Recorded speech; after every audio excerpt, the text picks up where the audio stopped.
The Ringing Cedars series, Anastasia, Book 1, Chapter 21, Touching Paradise. Your brain is tired of listening to me, and yet I still have so much I want to tell you. I do so want to, but you need to rest.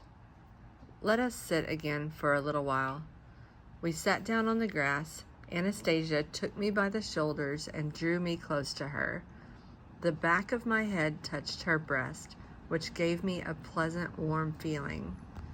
Do not be afraid of me. Let yourself go, she quietly said, and lay down on the grass so that it would be more comfortable for me to rest. She ran the fingers of one of her hands through my hair as if combing it, while the fingertips of the other hand quickly touched my forehead and the temples. Occasionally, she would lightly press down with her fingernails at various points on the top of my head. All of this gave me a feeling of tranquility and enlightenment. Then, putting her hands on my shoulder, Anastasia said, "Listen now, and please tell me what sounds you hear around you." I listened, and my hearing caught a wide range of sounds, all different in tonality, rhythm, and continuity. I began naming the sounds out loud. The birds singing in the trees, the chirping and the clicks of the insects in the grass, the rustle of the leaves, the fluttering and flapping of birds' wings. I named everything I could hear, and then I fell silent and went on listening. This was pleasant and very interesting for me. You have not named everything, Anastasia observed. Everything, I replied. Well, maybe I left out something not very significant or something I didn't catch. Not anything important, that is. Vladimir, do you not hear how my heart is beating? Asked Anastasia. Could I really have not been paying attention to this sound? The sound of her heart beating? Yes, I hastened to respond. Of course I hear it. I hear it very well. It is beating evenly and calmly. Try to memorize the intervals of the various sounds you hear. You can choose the principal sounds and then memorize them. I selected the chirping of some insect and the cawing of a crow and the gurgling and the splash of water in the stream. Now, I shall increase the tempo of my heartbeat, and you listen to see what happens all around. Anastasia's heartbeat increased in frequency, and right away the rhythm of sounds I could hear around me joined with a heightened tonality. That's astounding, simply incredible, I exclaimed. What are you saying, Anastasia? Are they so sensitive to the rhythm of your heartbeat? Yes, everything. Absolutely everything. A little blade of grass, a big tree, even the bugs. They all react to the change in the rhythm of my heart. The trees accelerate their inner process and work harder to produce oxygen. Is this how the plants and animals in people's environment react? I asked. No, in your world they do not understand to whom they should react, and you do not try to make contact with them. Besides, you do not understand the purpose of such contact and do not give them sufficient information about yourselves. Something similar might happen between plants and the people who work on their little garden plots, only if people would do everything I outlined to you, imbue the seed with the information about themselves, and begin to communicate more consistently, more consciously with their plants. Do you want me to show you what man will feel like when he makes such contact? Of course I want you to, but how will you do that? I shall tune the rhythm of my heartbeat to yours, and you will feel it.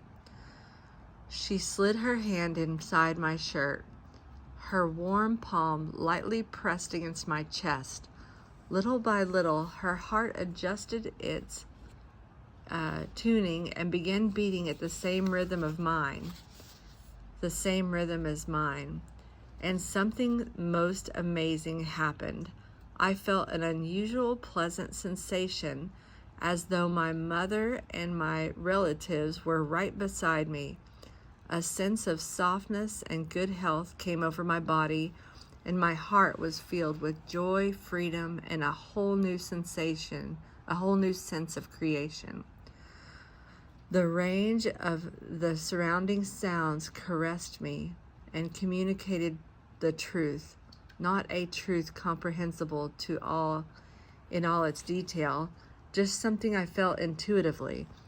I had the impression that all the pleasing and joyous feelings I had ever experienced in my life were now merging into a single and wonderful sensation.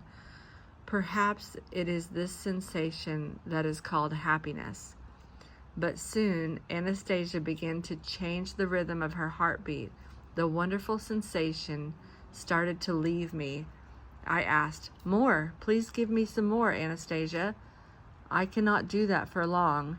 After all, I have my own rhythm." "Even just a little more," I pleaded. Once again, Anastasia brought back the sensation of happiness just for a short time, and then everything faded, but not without leaving me a small taste of the pleasant and radiant sensation as a memory of it. We remained silent for a while, and then I felt like hearing Anastasia's voice again, and I asked, "Was it good for the first people, Adam and Eve? You just lie around, enjoy life, and prosper, everything at hand? Only it can become boring if there's nothing to do." Instead of answering my question, Anastasia asked one of her own. "Tell me, Vladimir, do many people think of Adam, the first man, as you just thought now?" "Probably the majority.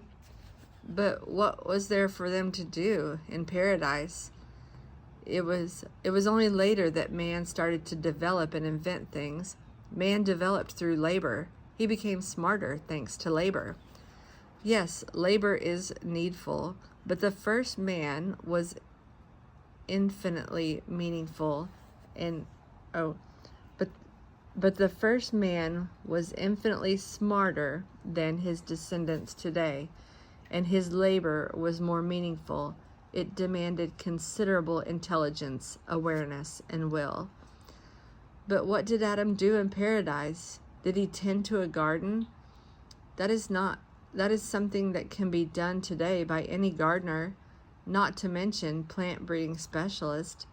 Nothing more is said in the Bible about Adam's activity.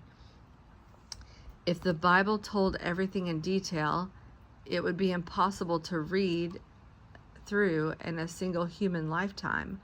One must understand the Bible. There is so much information behind each verse. Do you want to know what Adam did? I shall tell you.